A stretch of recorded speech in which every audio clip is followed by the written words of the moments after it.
আলহামদুলিল্লাহ আজি মই আমাৰ বন্ধুবৰ হাফিজ শফিকুল ইছলামৰ ঘৰত আছোঁ।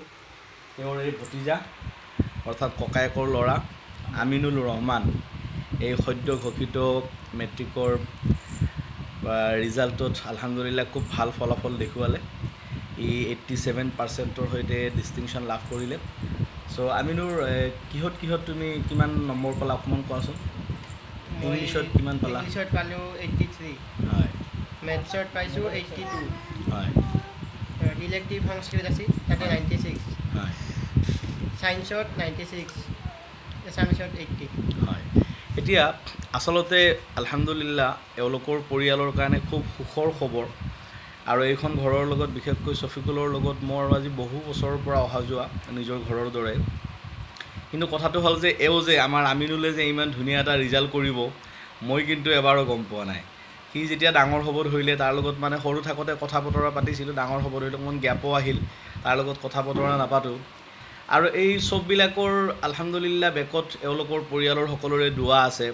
কিন্তু মানে তাত এটা ডাঙৰ কথা যিটো আমি ভাবিবলগীয়া কথাটো হ'ল যে এওঁ স্কুলত যিখিনি শিকিলে তাৰ বাহিৰে ঘৰত কোনো ধৰণৰ প্ৰাইভেট টিউটৰ নোহোৱাকৈ এওঁ এনেকুৱা ৰিজাল্ট লাভ কৰিবলৈ সক্ষম হ'ল, হয়নে? আমিনুৰতো কোনো টিউশ্যন নাছিলে? আছিল। কিহত আছিলে? মেথছত, ছায়েন্সত আৰু ইংলিছত। ইংলিছত টিউশ্যন লৈছিলা? গ্ৰামাৰত লৈছিলোঁ অলপ। গতিকে অলপ কিছুদিনৰ কাৰণে যিখিনি লৈছিলে, কিন্তু আমি এতিয়া দেখা পাওঁ যে বহু ছাত্ৰ ছাত্ৰীয়ে ক্লাছ 10ৰ পৰা ষ্টাৰ্ট হোৱাৰ লগে লগে টিউশ্যন আৰম্ভ কৰি দিয়ে। এওঁলোকৰ আৰ্থিক অৱস্থাও অকণমান দুৰ্বল বুলি আমি গম পাওঁ যে বাপেকে আলহামদুলিল্লাহ ব্যৱসায় হওক বা খেতি বাতি কৰি পৰিয়ালটো চলাই নিয়ে। গতিকে তাৰ মাজেদি আমিনুলে যিখিনি কষ্ট কৰি এই ৰিজাল্ট দেখুৱাবলৈ সক্ষম হ'ল, অনাগত দিনত আমি আকৌ তাৰ ভাল ফলাফল হ'ব বুলি আশা কৰিম। এতিয়া আমিনুলে তুমি জীৱনত কি হ'ম বুলি আশাবাদী? ইনশাআল্লাহ ডক্টৰ হোৱা। গতিকে আমি এই পৰিয়ালে আমি আমিনুল ৰহমানক এজন ডক্টৰ হিচাপে ভৱিষ্যতে পাম বুলি আশাবাদী ইনশাআল্লাহ। আমাৰ শফিকুল হাফিজ ছাৰ তেওঁ খুব আশাবাদী, তেওঁৰ পৰিয়াল অৰ্থাৎ আমাৰ আমিনুলৰ পিতৃ মাতৃ সকলোৱে ইনশাআল্লাহ ভৱিষ্যতে তেওঁক এগৰাকী ডক্টৰ হিচাপে পাবলৈ আশাবাদী। আৰু এই ডক্টৰ হোৱাৰ ক্ষেত্ৰত আমিনুলে যিমানখিনি লাগে কষ্ট কৰি যাব, নে কি? কষ্ট কৰিবা নাই? হয়, যত্ন কৰিলে ৰত্ন পায়। গতিকে আমি ডক্টৰ আমিনুল ৰহমান হিচাপে ইনশাআল্লাহ আৰু কিছু বছৰ পিছত এই সৰু আমিনুলক পাম বুলি আশাবাদী। আমি সকলোৱে যিসকলে এই ভিডিঅ'টো মোৰ চাব সকলোৱে এওঁৰ বাবে আশীৰ্বাদ কৰিব, দোৱা কৰিব ইনশাআল্লাহ। আৰু আজিৰ এই ভিডিঅ'টোত যিমানবিলাক ল'ৰা ছোৱালীয়ে মেট্ৰিকত ভাল ফলাফল দেখুৱাবলৈ সক্ষম হৈছে মই তেওঁলোকক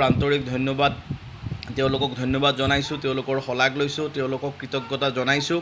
তেওঁলোকে ভৱিষ্যতে আৰু ভাল ৰিজাল্ট কৰক, তেওঁলোকৰ ভৱিষ্যত উজ্জ্বল হওক। কিন্তু তাৰ মাজতে যিসকলে ৰিজাল্ট আশা কৰা ধৰণে দেখুৱাব নোৱাৰিলে তেওঁলোকে যাতে বিফল হোৱা বুলি খুব দুখত নাথাকে, তেওঁলোকে যাতে নিৰাশ নহয়, আহি থকা দিনত কষ্ট কৰক, আকৌ বেছিকৈ পঢ়ক, ভাল হ'ব ইনশাআল্লাহ।